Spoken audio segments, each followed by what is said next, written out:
പ്രിയപ്പെട്ടവരെ എല്ലാവർക്കും നമസ്കാരം. ഹയർ സെക്കൻഡറി വൊക്കേഷണൽ VHSC ഒന്നാം വർഷ പ്രവേശനത്തിനുള്ള ആദ്യ അലോട്ട്മെൻറ്റ് സൈറ്റിൽ പ്രസിദ്ധീകരിച്ചു. സൈറ്റ് ലിങ്ക് ഡിസ്ക്രിപ്ഷൻ ബോക്സിൽ നൽകിയിട്ടുണ്ട്. ലിങ്കിൽ ക്ലിക്ക് ചെയ്താൽ സൈറ്റിലെ ഈ ലോഗിൻ ചെയ്യാനുള്ള ഈ സ്ക്രീനിൽ കാണുന്ന ഈ ഭാഗത്തേക്ക് നിങ്ങൾ എത്തിച്ചേരും. ഇവിടെ നിങ്ങളുടെ യൂസർ നെയിമായി മൊബൈൽ നമ്പർ പ്രത്യേകം ശ്രദ്ധിക്കുക. ആപ്ലിക്കേഷൻ നമ്പറല്ല, സൈറ്റിൽ രജിസ്റ്റർ ചെയ്യാൻ ഉപയോഗിച്ച മൊബൈൽ നമ്പറാണ് വേണ്ടത്. പാസ്വേഡ് നൽകുക. ക്യാപ്ചയും എൻ്റർ ചെയ്ത് ലോഗിൻ എന്നുള്ളതിൽ ക്ലിക്ക് ചെയ്ത് നിങ്ങൾക്ക് ലോഗിൻ ചെയ്യാം. പാസ്വേഡ് മറന്നുപോയിട്ടുള്ളവർ ഫോർഗോട്ട് പാസ്വേഡ് എന്ന ഓപ്ഷൻ ഉപയോഗപ്പെടുത്തുക. ലോഗിൻ ചെയ്ത് കഴിഞ്ഞാൽ നിങ്ങളുടെ അലോട്ട്മെൻറ്റ് അറിയുന്നതിനായി അലോട്ട്മെൻറ്റ് റിസൾട്ട് എന്ന ലിങ്കിൽ ക്ലിക്ക് ചെയ്യുക. ഇപ്പോൾ നിങ്ങൾക്ക് അലോട്ട്മെൻറ്റ് ലഭിച്ചിട്ടുണ്ടെങ്കിൽ congratulations you have got allotment എന്ന് കാണാം. അലോട്ട്മെൻറ്റ് ലഭിച്ചില്ലെങ്കിൽ sorry you have in got allotment എന്ന് കാണാം. ഇവിടെ അലോട്ട്മെൻറ്റ് എത്രാമത്തെ ഓപ്ഷനാണ് അലോട്ട്മെൻറ്റ് ലഭിച്ചിരിക്കുന്നത്, ഏത് സ്കൂളാണ്, ഏത് കോഴ്സിനാണ് തുടങ്ങിയ കാര്യങ്ങളെല്ലാം, അതുപോലെ ഏത് കാറ്റഗറിയിലാണ് തുടങ്ങിയ കാര്യങ്ങളെല്ലാം കാണുവാൻ സാധിക്കും.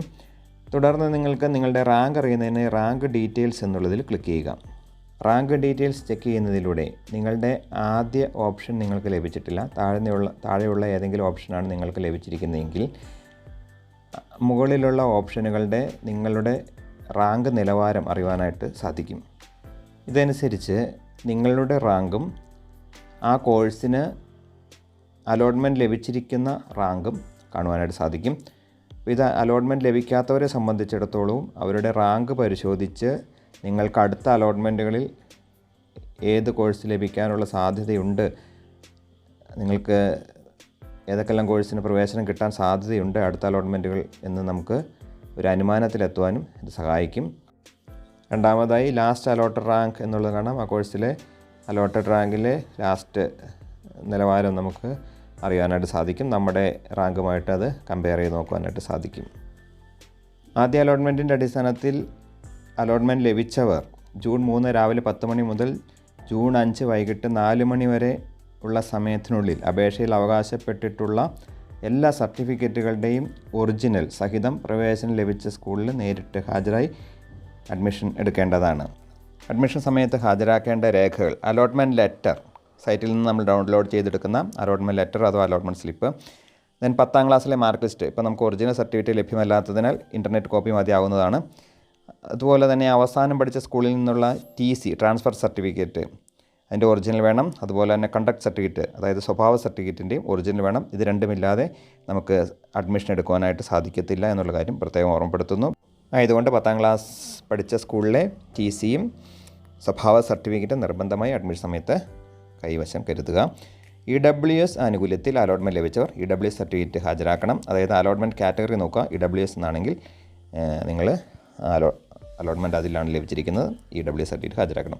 ഇതുകൂടാതെ കുട്ടിയുടെ ആധാറിൻ്റെ കോപ്പി കൈവശം കരുതുക. ഓൺലൈനിൽ പ്രവേശന ഫീസ് അടച്ചിട്ടുണ്ടെങ്കിൽ ചെല്ലാൻ്റെ പകർപ്പ് കൈവശം കരുതുക.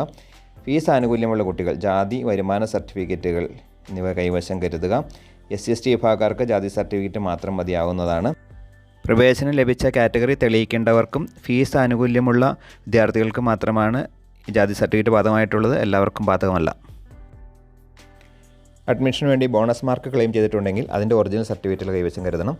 കുട്ടിയുടെ പേരിൽ ബാങ്ക് അക്കൗണ്ട് ഉണ്ടെങ്കിൽ ബാങ്ക് പാസ്ബുക്കിൻ്റെ അക്കൗണ്ട് നമ്പർ വരുന്ന പേജിൻ്റെ കോപ്പി കൈവശം കരുതുക. Passport size photo, ration card APL ആണോ BPL ആണോ എന്നുള്ള കാര്യം കൂടി അറിഞ്ഞിരിക്കുക.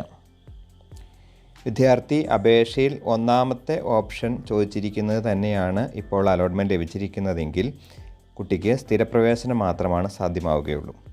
എന്നാൽ ആദ്യത്തെ ഓപ്ഷൻ ലഭ്യമായിട്ടില്ല, താഴെയുള്ള ഏതെങ്കിലും ഓപ്ഷനുകളിൽ ഏതെങ്കിലും ഒന്നാണ് ലഭ്യമായിരിക്കുന്നതെങ്കിൽ കുട്ടിക്ക് താൽക്കാലിക പ്രവേശനത്തിന് അർഹതയുണ്ട്. സ്ഥിരപ്രവേശനത്തിന് ഫീസ് അടച്ച് എല്ലാ സർട്ടിഫിക്കറ്റും ഹാജരാക്കി പ്രവേശനം പൂർത്തിയാക്കേണ്ടതുണ്ട്. താൽക്കാലിക പ്രവേശനത്തിൽ സർട്ടിഫിക്കറ്റുകളെല്ലാം അവിടെ സബ്മിറ്റ് ചെയ്യേണ്ടതുണ്ടെങ്കിലും ഫീസ് അടയ്ക്കേണ്ടതില്ല. അങ്ങനെ താൽക്കാലിക പ്രവേശനം നേടാവുന്നതാണ്. എന്നാൽ ഒന്നാമത്തെ ഓപ്ഷൻ അല്ല, താഴെയുള്ള ഏതെങ്കിലും ഓപ്ഷനാണ് കിട്ടിയിരിക്കുന്നത്, അതിൽ തൃപ്തനായൊരു കുട്ടിയെ സംബന്ധിച്ചിടത്തോളം അത് സ്ഥിര അഡ്മിഷനായിട്ട് എടുക്കുന്നതിനും തടസ്സമില്ല. ഇപ്പോൾ നമുക്ക് ലഭ്യമായിരിക്കുന്ന ഒന്നാമത്തെ അലോട്ട്മെൻറ്റ് ലഭ്യമായിരിക്കുന്ന കോഴ്സ് സ്ഥിരപ്രവേശനമല്ല നേടുന്നതെങ്കിൽ അടുത്ത അലോട്ട്മെൻറ്റിൽ മാറി വന്നേക്കാം. ആ സമയത്ത് ആ കോഴ്സിലേക്ക് നിർബന്ധമായും മാറിയേ മതിയാകൂ എന്നുള്ള കാര്യം ഓർമ്മപ്പെടുത്തുന്നു.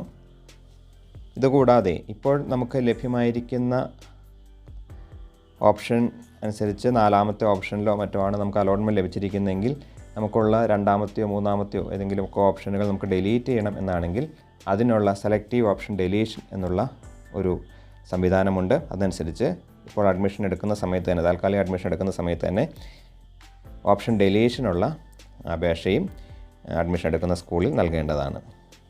ഇനി പ്രവേശനം ലഭിച്ചാൽ താല്പര്യമില്ലാത്ത കോഴ്സുകൾ ഏതെങ്കിലും തങ്ങളുടെ ഹയർ ഓപ്ഷനായിട്ട് നിൽക്കുന്നുണ്ട് ആണെങ്കിൽ അത് ഡിലീറ്റ് ചെയ്യാൻ പ്രത്യേകം ശ്രദ്ധിക്കുക. ഇപ്പോൾ അലോട്ട്മെൻറ്റ് ലഭിച്ചിട്ട് അഡ്മിഷൻ എടുക്കാതിരുന്നാൽ, ഈ സമയപരിധിക്കുള്ളിൽ അഡ്മിഷൻ എടുക്കാതിരുന്നു കഴിഞ്ഞാൽ അഡ്മിഷൻ പ്രോസസ്സിൽ നിന്ന് ഔട്ടാകും. ഇനി അലോട്ട്മെൻറ്റിന് പരിഗണിക്കില്ല എന്നുള്ള കാര്യം പ്രത്യേകം ശ്രദ്ധിക്കുക. നിങ്ങൾക്ക് ഇഷ്ടപ്പെട്ട കോഴ്സ് ലഭിച്ചിട്ടില്ല എങ്കിൽ ഒന്നാമത്തെ ഓപ്ഷൻ അല്ല എങ്കിൽ താൽക്കാലിക അഡ്മിഷൻ എടുക്കാനുള്ള അവസരമുണ്ട്. താൽക്കാലിക അഡ്മിഷൻ എടുത്ത് അടുത്ത അലോട്ട്മെൻറ്റിനായിട്ട് വെയിറ്റ് ചെയ്യുക. ഇത്രയും വിവരങ്ങളാണ് ഈ വീഡിയോയിലൂടെ ഷെയർ ചെയ്യാൻ ആഗ്രഹിച്ചത്. എല്ലാവർക്കും അവരവർ ആഗ്രഹിക്കുന്ന കോഴ്സുകളിൽ തന്നെ അഡ്മിഷൻ കിട്ടട്ടെ എന്ന ആശംസയോടെ നിർത്തുന്നു. നന്ദി, നമസ്കാരം.